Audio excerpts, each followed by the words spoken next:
Hey guys, we're here for your workout brief for Thursday, March 26th. As we've been doing, we'll take you through all the parts of class, hopefully answer some questions that you might have, and give you some variations and skills that you can use to make the stuff work for you at home, all right? We're gonna start with the warm-up today.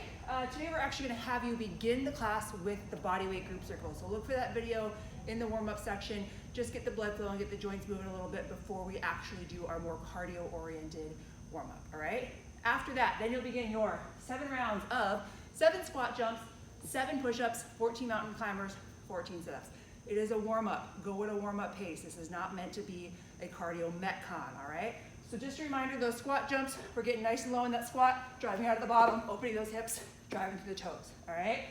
Push-ups, mountain climbers, sit-ups, all things you should be familiar with, but get good range of motion on all of those, okay? 7 rounds.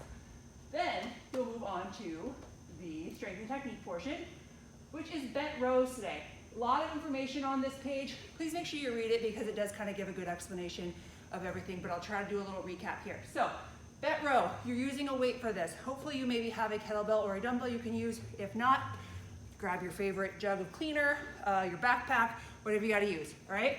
2 different ways we can get into this row position. One, we can do the single leg sort of lunge position where if I'm using my right arm to row, I'm gonna have my left leg forward, I'm gonna hinge over, keep my back nice and flat, lean into that front leg, and then row with that working arm, keep my elbow tight, bringing the weight up to my armpit, and really engaging through my lat and my upper back, all right? You can also do the double leg hinge, pushing those hips back, soft bend in the knee, coming forward, same movement here, just you're working one arm at a time, keeping that back flat, engaging the hamstrings, all right? Whatever works better for you, either way we're doing one arm at a time, okay? So, to recap what all of this says, you're gonna find a max effort set on each arm, all right? So I'm gonna go till failure, essentially, on my right arm, all right? Let's say I got to 14 reps on my right arm, and then I was like, oh, can't do it anymore, all right? I'm gonna do the same on that left side. Here I go. I got to 10 reps on my left side. It's not quite as strong. That's okay, all right?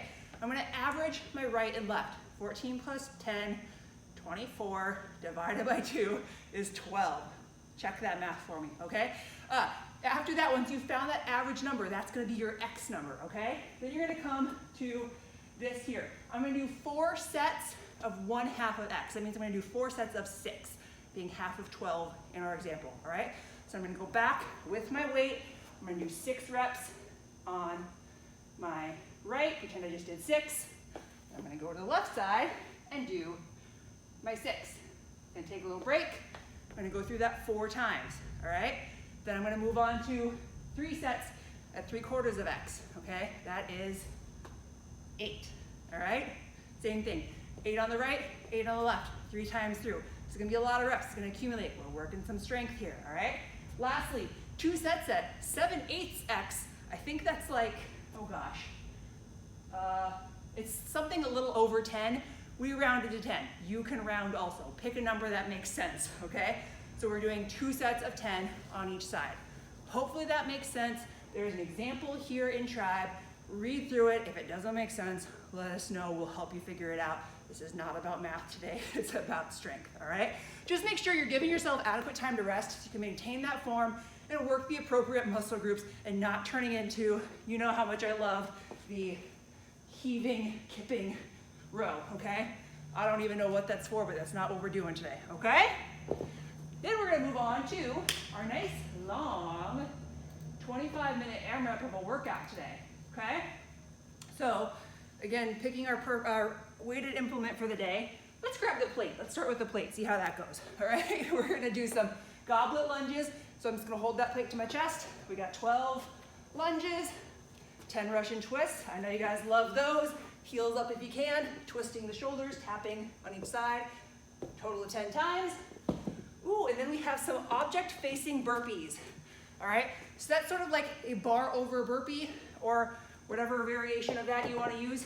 If I'm gonna use a plate, I'm probably not gonna wanna jump over my plate. So I might do envision that I've done a burpee to the plate.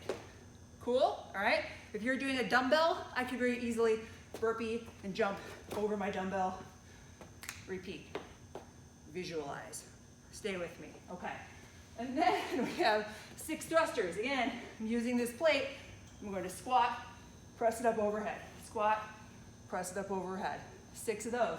Then we have 4 single arm snatches per arm, all right? If I'm using a dumbbell or a kettlebell, sure, I can go single arm, nice and easy, nice flat back, driving through those legs, extending overhead, 4 per side. If I have a plate, that's a little bit weirder. So I might go 8 plate snatches, very standard. So I'm just doing all 8 reps with both hands working, okay? Hopefully that makes sense. The idea here is that you are adjusting the movement to work with whatever you have to work with. I can snatch my jug of cleaner. This is factory sealed. Make good choices. If your detergent has been opened, maybe don't flip it up overhead like this. Maybe this is better. We're just trying to have fun and keep you moving, guys. Do something that works for you, all right? Last thing, we'll finish out with our core work today. Same with that 2-minute max ever plank hold. And then we'll do 20 windshield wipers, okay? You're gonna have a seat, take your weight with you. You're gonna lay down, weight's gonna go up overhead. You can do straight leg or bent leg, but we're gonna tip side to side. Use that weight to help keep you sort of centered, keep those shoulders on the ground, get those legs as close to the ground as you can, keeping them together. Those are hard, all right? 20 of those. Let us know if you have any questions. Otherwise, check into class, log your score, and we'll see you tomorrow.